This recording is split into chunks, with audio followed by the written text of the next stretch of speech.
All right, hello everybody. It's the Meista from Brews and Tunes. Cheers. I am absolutely thrilled and honored today. I am chatting with a legend in rock and roll, Mr. David Libert, sorry, producer, author, musician, singer, songwriter, man of many hats and many talents. David, thank you so much for joining me today. Victor, it's a pleasure to be here. Thank you for having me. Excellent. How are you doing, my friend? I'm doing okay. It was a very unusual day out here in the California desert. It rained. Oh, nice. Nice. Yeah, it probably doesn't rain out there too much, does it? And hardly ever. And my dogs took full advantage of it. They went prancing around in the rain and then came back inside the house and just everything is wet. I know how that goes. We have a pug, and he likes to do the same thing, like make a nice big mess. First off, I just wanted to congratulate you. You have a brand new book that just came out just about 3-4 weeks ago. Right there, perfect. Yeah, Rock and Roll Warrior. Excellent read, very entertaining, and just fascinating. I mean, really fascinating. Your autobiography.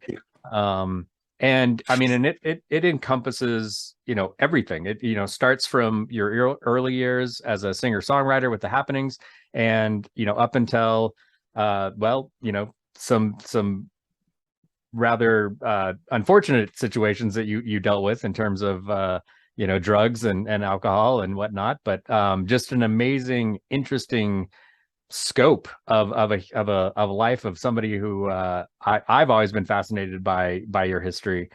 So when I found out the book was out, I was thrilled, and just really incredible. So congratulations on the book. Well, thank you very much. I really appreciate it.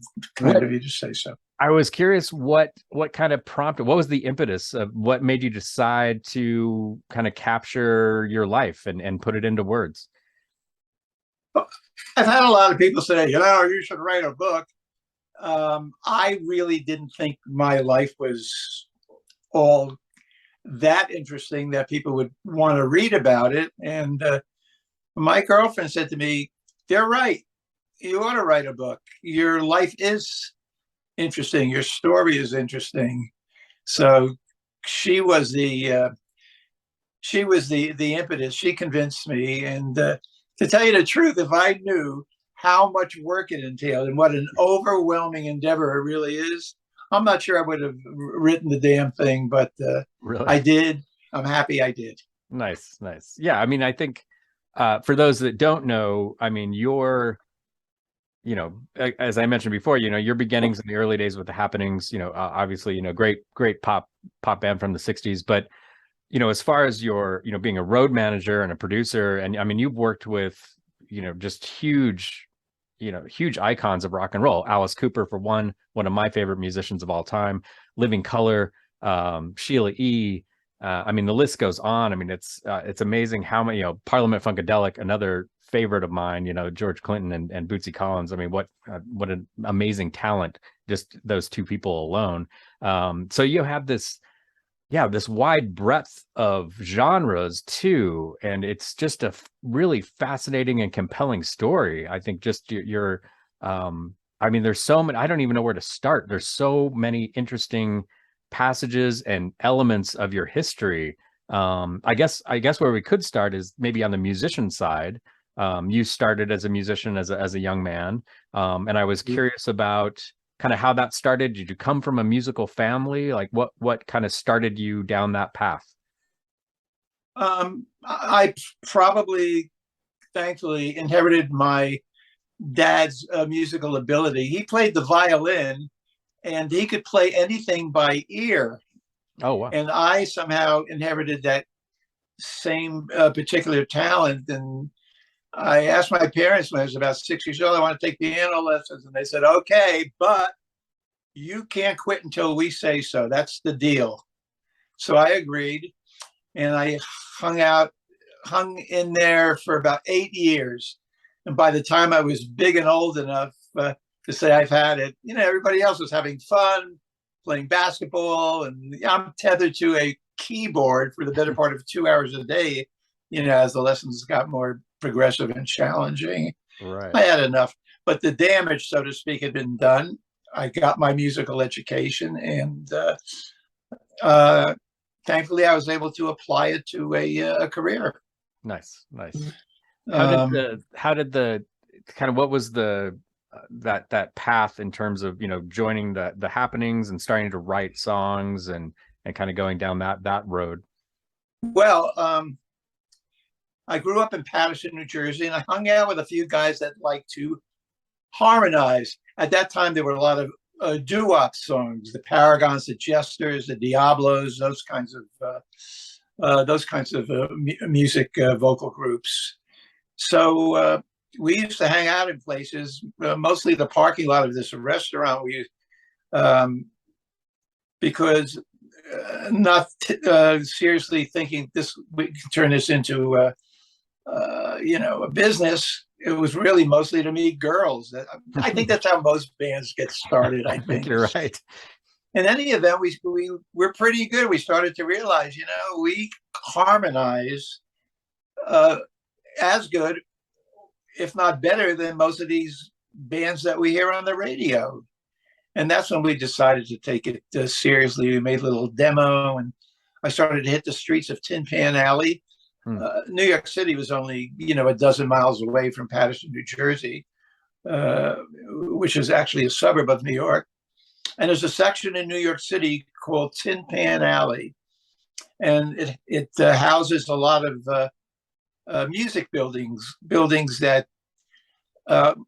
hold the offices of record companies, music publishing companies, production companies, and things of that nature. If I walked into the offices of a publishing company, hey, I was a songwriter. If it was a record company, I was in a vocal group. If it was a production company, I was in a band. And finally, I walked into the offices of Bright Tunes Productions in one of those buildings. And it was a company owned by the Tokens, another band at that time. And they had a couple of huge hits, The Lion Sleeps Tonight and Tonight I Fell in Love.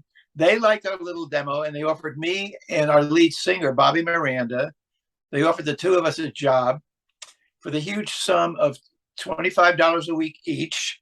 But they gave us an office with a piano in it that we could write songs every day. Of course, they owned the publishing, but we were kind of in the business at that point. And one of the stipulations of our deal was that they would produce the happenings. They had produced other people, and one of the bands they produced was a girl group called the Chiffons, and they had a couple of enormous hits: "He's So Fine," "One Fine Day," and because the Tokens were their producers, they took one of the songs that we had written and put it on their album.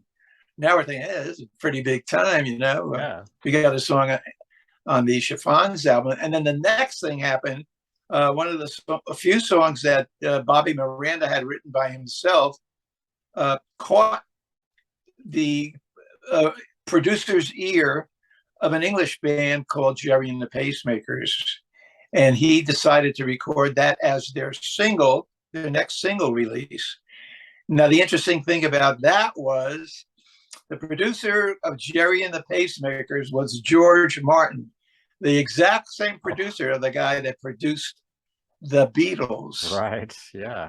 We go, this is almost too good to be true. So now people are starting to notice us. And then the other thing is the Tokens grew up in Brooklyn, New York, and they went to school with or were friends with this very unique little clique of songwriters: Carole King, Jerry Goffin, Al Cooper, Neil Sedaka, Barry Mann, Cynthia Weil, all extremely successful songwriters. And they would come by the office to hawk their wares and listen to our stuff. So we were starting to become noticed. And then that all led to the other part of the deal. The Tokens were going to produce my band, The Happenings, and they did. And after we did one record, it didn't go very far, but we felt we were in the game. Yeah. And then the next record session produced 3 really, really good tracks, one of which was "See You in September." Yeah, big hit, big hit. It was enormous, and that changed everything, of course. So a bit of luck, a bit of timing, and I suppose a bit of creativity, and it all seemed to fall into place. I think in the beginning, it takes those three elements: luck, timing, and talent. And it all has to happen, you know. Yeah, almost simultaneously, right?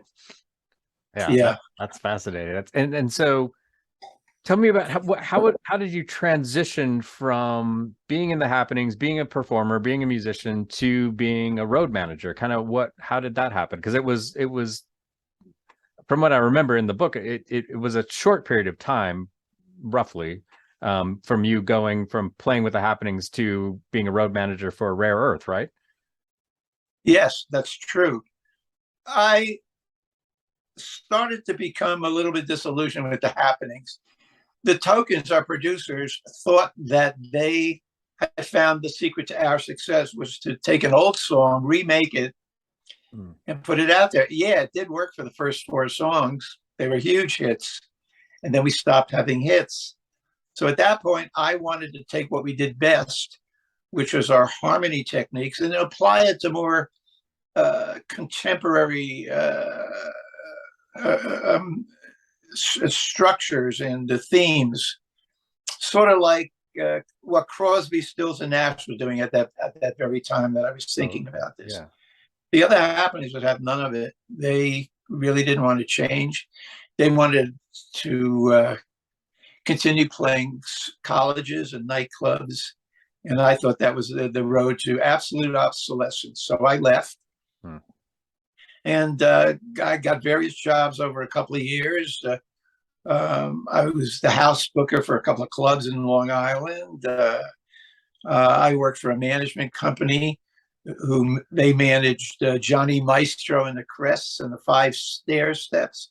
So all this time managing, maybe I didn't mention it, when we got rid of our manager, the happenings, I took over the management duties for the most part. I started to learn a lot of things. That's why I was able to become a house booker, and I worked for that management company. And I decided I'm going to try and gain as much knowledge and experience under my belt as I possibly can, because I felt, I guess I left not just because I was disillusioned, but I saw the value in being in the business end.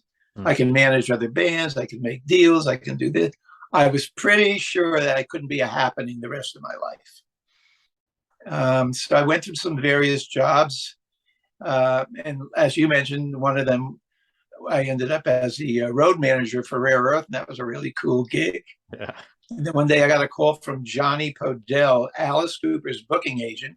Johnny was a friend of mine, and he said, "Hey, they're looking for a tour manager. You should check it out." So I did. I got the job. I knew absolutely nothing about what I was supposed to do. I mean, this was a huge entourage. There were 30, 40 people, and I didn't know what my job was. And Shep Gordon, the legendary manager of Alice Cooper, said, "Yeah, you'll get the hang of it. Just observe as much as you can, and it should fall all into place for you." Well, that first night we had Alice Cooper had a gig in Atlanta, and I thought I made the biggest mistake in my life. My perception was 30 or 40 insane-looking people crawling all over all the equipment and gear like giant insects. And I said, what did I get myself into? I thought I had made the worst mistake of my life. Wow. And by the end of the week, things started to fall into place, and I started to figure things out. And within a couple of weeks, I was pretty much in control of the situation. Nice. And it wasn't the biggest mistake in my life. It's probably the best thing that ever happened to me up at that point. I think that really launched you into lots of, from there, obviously, into lots of cool realms in the business. One thing I was curious about with Alice Cooper Group, the original Alice Cooper Group, because you worked with them for what, like 5 years or so, 5 or 6 years? Actually 4 years. Oh, and okay. with the original band, maybe half of it, 2.5 years. Okay. Like that. Well, and I think one thing that we, especially in this day and age, because every show now is a big production, but then you know, it was, you know, people just went on stage and played and there were lights, and Alice Cooper they were doing these huge productions, like huge shows. That must have been Yeah, I think daunting. Alice Cooper was the really first production. Otherwise, you're right. No matter how big the bands were at that time, they would show up. The promoter would, um, uh, give them sound and lights and provide all of that. Alice Cooper brought his own, brought everything: the sound, the lights, the staging, the props. All the promoter had to do was provide a stage. We did the rest. So it was very complicated, but yeah, I think Alice was the very first. Of course, now everybody carries a production, Yeah. but then I think Alice was the only one that really did. Yeah, I would imagine that was a somewhat daunting. I mean, just jumping into that original, you know, at the beginning, I would imagine that was a bit of a challenge. Yeah, it certainly was. Yeah, especially taking that kind of a production on the road, I would think would be pretty huge. And one thing I thought was rather entertaining that you mentioned in the book, when you guys played the Fillmore, and you basically went up, you know, kind of went head to head with Mr. Bill Graham. Yeah, and almost came to blows. That was fascinating. I couldn't. I mean, like, you know, I've heard stories about him, and yeah, not many people were willing to, you know, go head to head with that guy. And I mean, you told him to fuck off. So it's he, well, you know, I think I mentioned before, promoters were used to providing sound and lights. So since we provided it, Shep Gordon and Johnny Bedell would charge the promoters. And it was part of the contract. I think there was a $10,000 production fee. You just provide the stage, Mr. Promoter, we'll provide all the rest. Well, Bill Graham went ballistic. He, Shep had an up and down relationship with Bill to begin with. At first, Bill thought that Alice Cooper was the most disgusting rock band that ever existed. He used words like disgusting, reprehensible, immoral. Of course, when Alice Cooper started to get really, really big and famous, his tune changed. Right. Now he was begging for Alice Cooper shows. So Shep, being a practical guy, bit the bullet and said, Johnny, give him a gig. Give him a gig. We'll throw him a bone. So when he got the contract and he saw the $10,000 production fee as part of the expenses, he went nuts. He goes, do you guys think I'm an idiot? I can provide sound and lights for $1,500. And Johnny Podell said, you know, that's the deal, Bill. Take it or leave it. He took it, but he wasn't happy. And that night, it was actually in Albuquerque. That night, he was just acting like an obnoxious bully, pushing people around and just being Bill Graham, who wasn't the most pleasant guy under the best of circumstances. So you can imagine him being so pissed off what he was like that night. But then when he started pushing the band's backstage guests around, I had enough. I didn't really think it through. I just got into an argument with him and ended up saying to him, you know what, Bill, fuck you. And as I learned that night, that is the one obscenity you can't throw at Bill Graham's way. He goes nuts. Oh, no. And he grabbed me. And here's a guy who's a lot bigger and tougher than me. And I saw an empty room right next to us. So I said, you know what? I'll just see if I can struggle our bodies into that room, so at least my annihilation won't be, visible to everybody backstage. Right. Because my very persona was on the line here. You know, I had by this time had created this unfailingly all-knowing, totally in control, in charge type of guy, and it was about to be, just vaporized in an instant. So that's what I wanted to. But some of the roadies jumped in and separated us, thus preventing my demise. And then while we were separated, I told him that it's a good thing my crew separated us because it saved you, Bill, from me kicking your fucking ass. And he just wanted to kill me. Oh, But somehow or other, we got through the night, and mostly by avoiding each other. And he ended up doing lots of Alice Cooper dates, and we actually got along pretty well. I think he respected me. That incident sort of gave him, he didn't want to mess with me either. It just wasn't worth it. Yeah. But somehow or other, I survived it. Well, there probably weren't that many people, especially at that time in the industry, that were willing to stand up to him. So, that maybe that was kind of that respect came from that. Yeah, we're like, oh, hey, this guy's gonna, he's gonna stand. I just didn't know what I was. I just didn't know what I was doing. I really did, because that was my first encounter with him. Yeah, I heard the stories, but had I thought it through, perhaps I wouldn't have done that. But I didn't really know who I was dealing with, really. Right. But part of history now. yeah. And it's a great story. It's fascinating. I think it's really interesting. Just because you hear, I've heard stories and rumors about Bill Graham, but it's great to hear like that. Find out like kind of what it was really like dealing with him. And well, he's interspersed throughout this book a little bit here and there. Yeah. That wasn't the only Bill Graham incident. Right. Get the book if you want to find out about the others. Yes, some great stories in there. That's for sure. I was curious about so obviously worked with Alice Cooper for that period of time, those 4 years or so. And after that, was it shortly after that you started working with Parliament Funkadelic with George Clinton, and or was that later on? I left Alice Cooper after 4 years. It was just a brutal job, really. I mean, I loved the job. It was more fun than you could possibly imagine, but it's exhausting. And at the end of every year, I just wanted to quit. And Shep Gordon would bribe me back with more salary increases and more bonuses, until finally there wasn't enough money that he could bribe me with that could keep me, force me to stay. And that's when I left. And I felt this would give me an opportunity to do other things, other endeavors within the music industry. Yeah. So I went looking for a job. Nobody would give me a job. I said, I think I'm qualified. Or I did all this stuff. But I couldn't give myself away. Well, actually, I could give myself away. And that's exactly what I did.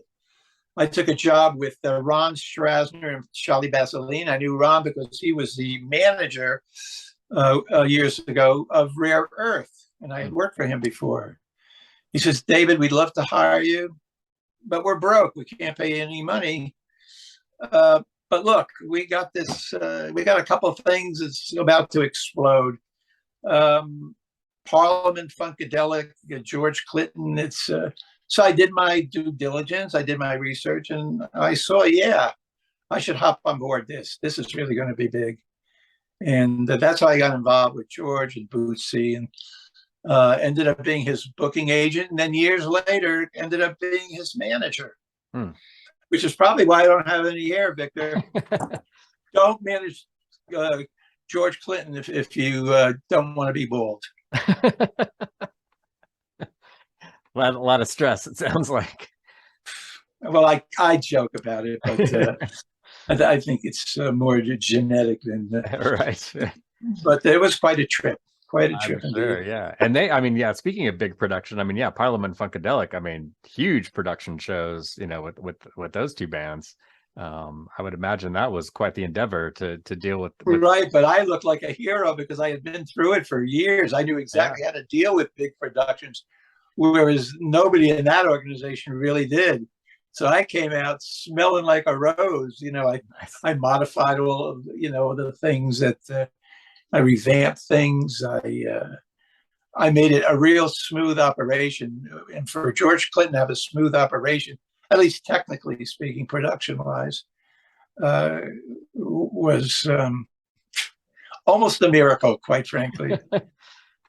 Yeah, I would imagine that would be a wild ride. The little bit that I know, and I'm a fan of the music, but the little, I'm a little too young to have gone to any shows at that time, but what I've seen, footage I've seen, and just the stories I've heard, like especially the backstage antics, and I mean, one, it's a huge band, multiple members, and and backing singers, and just all their friends, and these big entourages, and I'm sure the drugs and the alcohol and the sex and the wildness of that band in general. I mean, it's all hinted at in their lyrics anyway, but if not overtly. Well, I mean, it was so crazy. There was not even a set number of people in the band. Yeah. It varied from night to night. Some kid could make his way back, say, "Hey, George, I play guitar, and I know every one of your songs, and I'm a big fan." And George said, "Well, come on out on stage and wow, sit in for the mothership or something." And the next thing you know, the kid's on the road for a couple of weeks, and until his mother comes and gets him away from all the drugs and insanity. I mean, it was pretty wild in that regard, that's for sure. Yeah, I would imagine. But fun. I bet it was wild. And I don't want to dwell on this too much, but I would imagine at that time, we're talking, the mid 70s, with an all black funk band touring the United States must have been a really interesting experience, especially like touring in the South. I mean, and sometimes dangerous, I would imagine too, just because of who they were and what they stood for. I would imagine that was a really interesting time and an adventurous time, touring with I mean, George Clinton is obviously very outspoken anyway, but yeah, I would imagine it was pretty fascinating. I can't say that it was dangerous. I think by this time, listen, George's, depending on what city it was, George's audience was mostly black. So if you had any objections to George Clinton, you simply didn't buy a ticket. Yeah. And in a lot of places, like Oakland, I think it was like 50-50.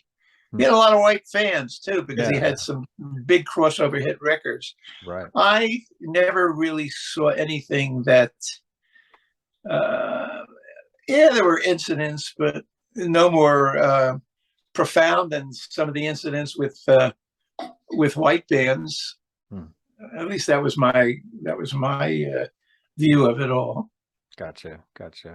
And so one thing I was curious about, because it's, I not that I was confused, but just the timeline because you were working with, you worked with Alice Cooper, you worked with P-Funk, the Runaways, and that was all kind of in that short period of time, and Vanilla Fudge.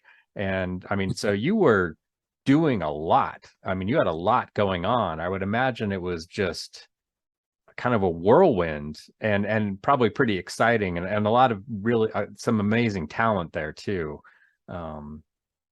Yeah. I was young. I was ambitious. Had lots of energy. I liked the energy around these bands. It was my lifestyle. I mean, that's how it worked. That's how I worked. So, a lot of people say so many different genres. Why is that? Because I think most of what I did in the industry was applicable to almost any band. It didn't really matter what the genre or the culture was. You can, it was just a question of marketing it a little bit differently. Right. Yeah. Each band. Yeah. Interesting. Yeah. So kind of what was that transition? Because I know, so you were a road manager, but then you started, you kind of were doing booking, and you started your own agency as well. It somewhere in that time period, right? Or was yes, that a little bit later? I left Alice Cooper end of 75. By the middle of 77, I had started my own agency, which I started with my first client, Boosie's Rubber Band. Those guys had offered me the job for nothing. And I took the job. The first thing I noticed there, I could see that George Clinton and Parliament Funkadelic was going to be huge, but I also saw this thing, Boosie's Rubber Band. And not only did I think that they had a great future, they were George's opening act. So if I open up an agency, I could at least earn a living because I would be getting my commission from all the gigs that Bootsy was playing with George. And that's what I did. I went to Ron Strasser and his partner Charlie Vaseline. I said, listen, why don't I open up an agency? I'll represent Bootsy. And they said, go ahead, you got it. I guess they felt so guilty about me taking a job, a few months ago. They figured, yeah, why not? And then when George saw my booking agenting style, he was impressed. I had learned a lot from Johnny Padale, Alice Cooper's booking agent, whom, in my opinion, is probably the best agent that ever lived. I learned so much from him. I considered him the world's greatest asker. He could ask for the most incredibly unreasonable things of people and make it sound so perfectly reasonable that you'd be so out of line if you refused him. He was really good at that. But his philosophy, keep your agency small, get just a few acts, not hundreds like William Morris, and you pay attention to detail, and you might be able to have bring success to those bands in a stratospheric way. And that's what I did. I used his philosophy. I applied it to the way I represented Bootsy as his agent, and George liked it. He left William Morris and became my client as well. So now I had George, Bootsy, and all the other funk mob, Parlette, the Brides of Funkenstein. There were a dozen different variations of in that funk mob type of thing. Yeah. That was a fascinating period of time, I think, and and just the golden age, the golden age of rock and roll. Yeah, and that kind of talent too. Just was I've always been just fascinated by that era. I mean, it was my childhood, but it just there was so much depth and complexity with the music. It was really fascinating, I think. One thing I was wondering, as far as being a booking agent and working with all these musicians, were there any regrets? Anybody you turned away that later became big and you're like, oh, I should have signed that person? Or did you ever have any experiences like that with anybody? I never turned anybody away that I regretted. Some people didn't accept me as their agent, which I regretted, but that's part of the business. You're competing with all these other agencies for bands that you want to represent. So that's bound to happen. Yeah. But I personally didn't turn anybody down that I thought would make it. Gotcha. They turned me down, but right. I didn't turn them down. Was there and you don't have to answer this, but I am curious, was there somebody you really wanted to work with that went somewhere else? Was there like kind of your white whale as far as, a band that you really wanted to work with that you never were able to? Well, I guess the big story in that was, I got a call from Kim Fowley, who was the notorious manager producer of the Runaways. He said, "Go check out this band. They're living in a storage unit just around the corner from you. Check them out. I think you're going to be impressed." So I went over there, and I was impressed, and I did want to manage them. That band turned out to be Guns N' Roses. I wasn't.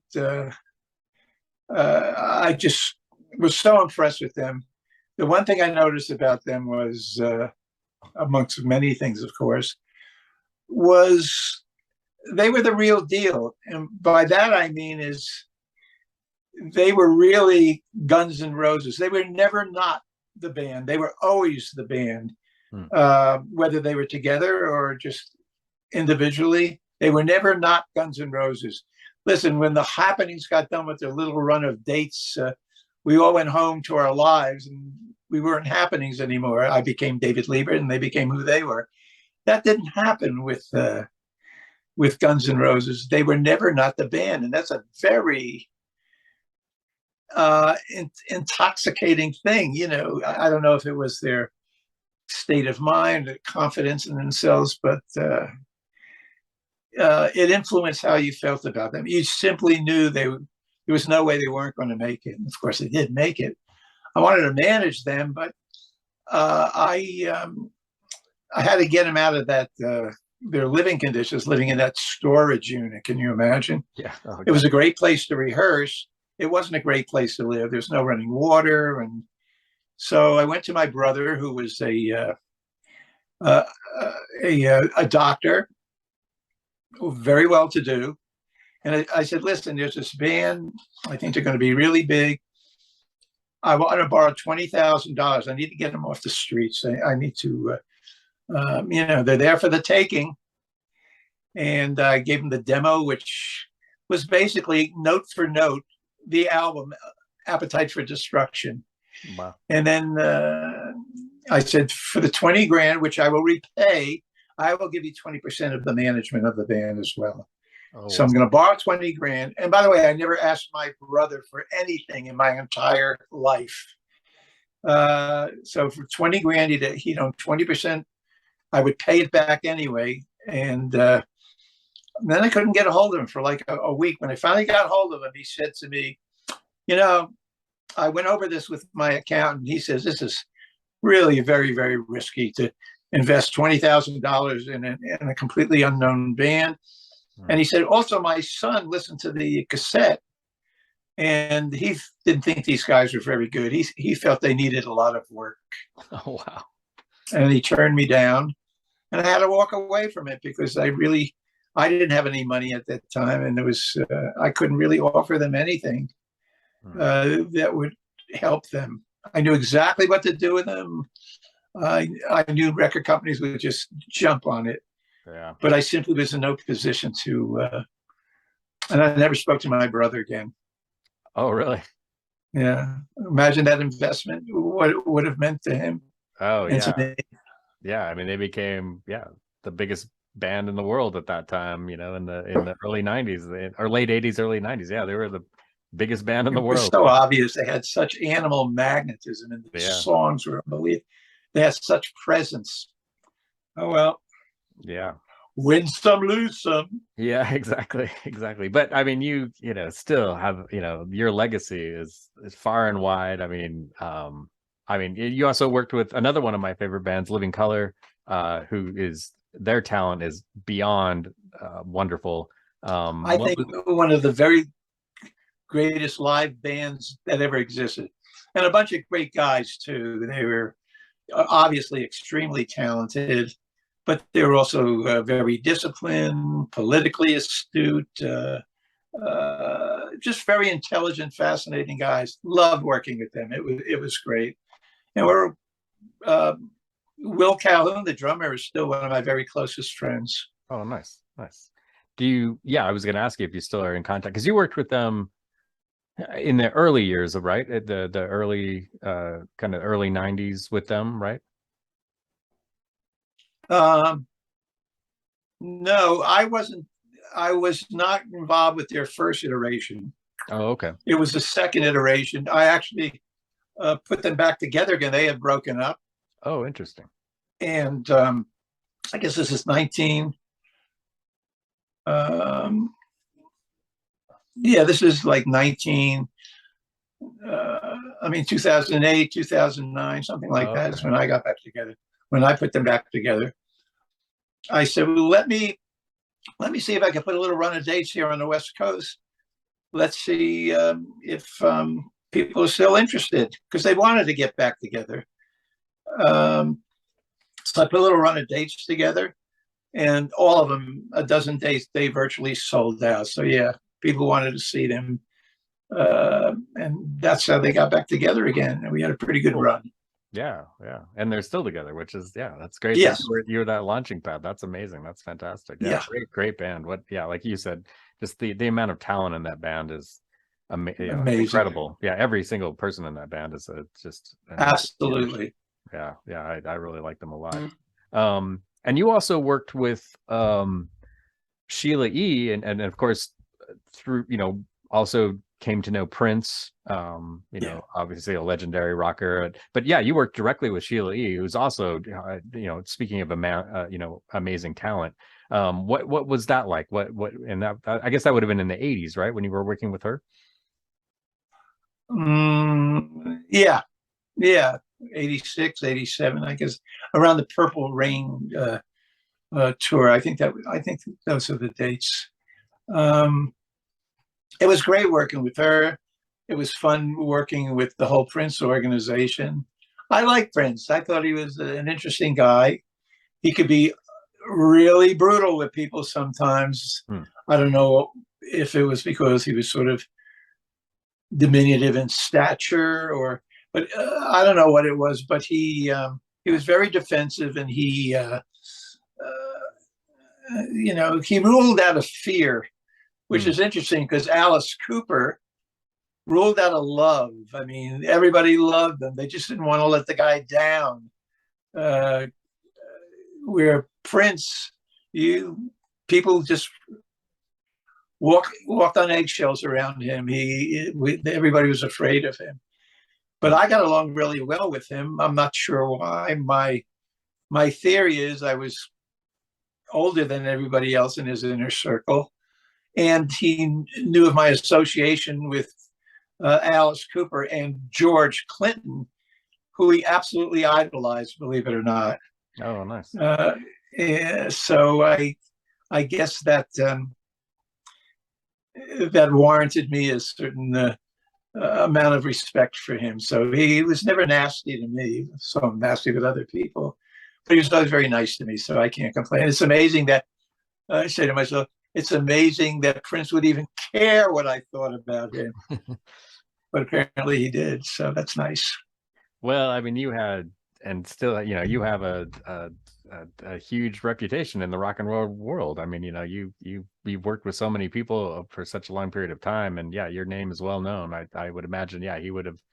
I mean, you're rock and roll royalty in terms of management, and I mean, yeah, your name comes up all the time. I remember watching, I think it was on Netflix or something, the story Shep, the movie about Shep, and yeah, he talks about you, and yeah, your name has come up multiple times in books I've read about rock and various bands, and Vanilla Fudge and things like that. So yeah. Well, Shep was my mentor. I mean, I learned virtually everything about the business from him. The guy was just so creative and a man. He wasn't just an administrator; he was a creative force. Yeah, he had great instincts, great ideas. So I was truly blessed. That's more than anything. That's probably the best thing I got out of working with Alice Cooper was Shep Gordon. Yeah, understandable. So one thing that you talk about in the book, and I only want to ask you about this because I think it's very inspiring as far as you coming out of the other side of it. But you went through a fairly dark period of time in terms of drugs, which ended up with you in jail. But you were able to overcome all of that. I was wondering if you'd be willing to chat about that a little bit and kind of how that happened. I found myself at some point after I wasn't working with George Clinton anymore. Some guy came into George's life and convinced George to fire me because I wouldn't take a 50% cut in my commission. And now all of a sudden, my rather large income is cut short. I no longer have Parliament Funkadelic or Bootsy, and I turned to selling drugs. It seemed like a good idea at the time. I keep my circle small, and but it really doesn't work like that. And also, there's a lot of karma in retrospect that goes along with doing something like that. And I got caught and I got sent to prison, and I ended up spending 14 months in state prison. It's a chapter in my book because it's a chapter in my life, and I really couldn't tell my story without including that.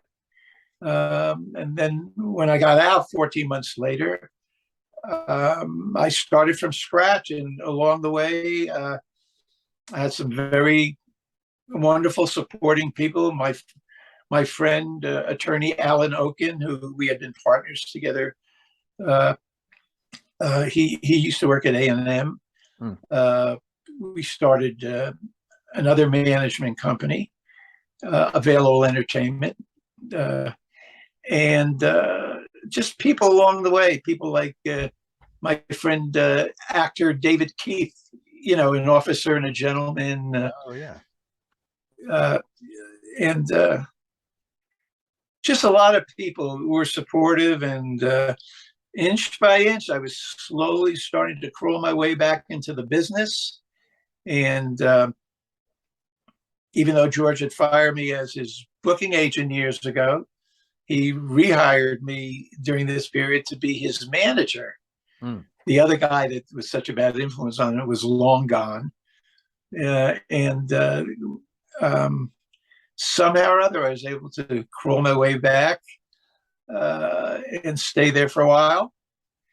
I had George, I had Living Color, as you mentioned, Vanilla Fudge.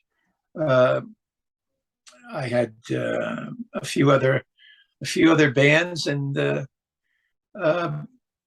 business was good until, well, it was good. At some point, I'm going to be 80 years old in a couple of months. I decided that I had enough. And so now I live out in the desert, leading a nice leisurely life. I've become an animal rights activist, and good for you. Surrounded by dogs, ensconced in canine, as I say it. I love it. Listen, looking back on all of it, I led a very exciting life, still do. I can't say that I'm retired, because I'm sort of semi-retired, because there's so many things that cross my path, different situations, people wanting me to manage them, or just hire me as a consultant. Most things I turn down, unless it sounds like it's interesting, might be fun, make some money. But for the most part, I'm pretty much retired at this point. Gotcha. And happy to be. Nice. I was gonna ask you if you still get, people are still hitting you up. I would imagine that's the case. Constantly. Yeah. It's amazing. I'm amazed, because it's a different universe today. The music business is completely different. But somehow or other, I was able to it's even in my retirement, to grow with it, understand it, and then there's all kinds of. I mentioned luck and timing. I had made some investments; they're paying off. Even the happenings. Mark Foreman and Howard Kalin, two ex members of the band The Turtles, and then they became Flo and Eddie. Oh yeah, musical comedy. They were Alice Cooper's favorite support act. He loved having them around. They were funny, and they were so personable. We all flew on an airplane, so we were all in it together. And I made sure that those guys, along with their band and their roadies, were provided every amenity that a first-class rock tour could provide somebody.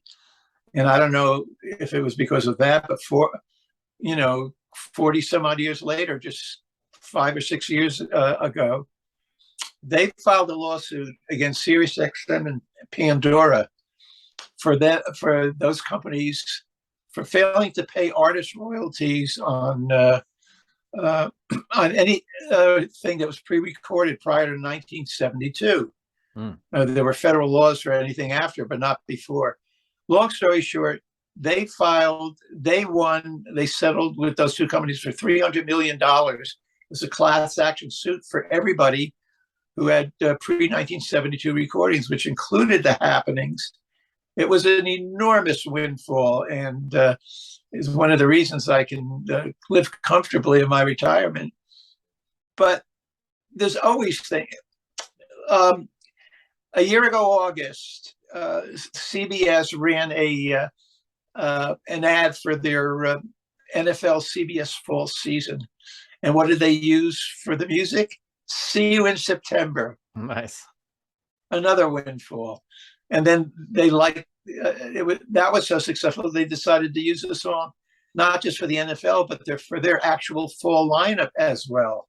Oh wow! And See You in September, the gift that keeps on giving. And there's a lot of examples like that. I'm happy to say where I don't really have to do anything other than cash the check. Yeah, nice. Knock on wood. Yeah.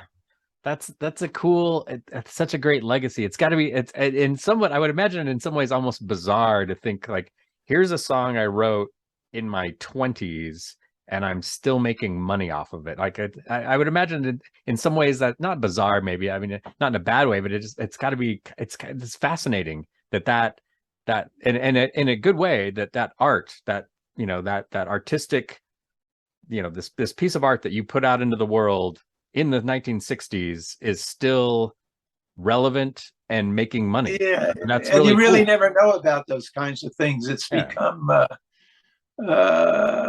well, look what CBS did with it. It worked for their you know, for their promotional campaigns for their fall season, and but it's played every summer. Mhm. Every summer it's played.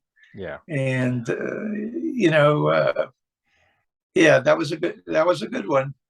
That was a good one. Yeah, definitely.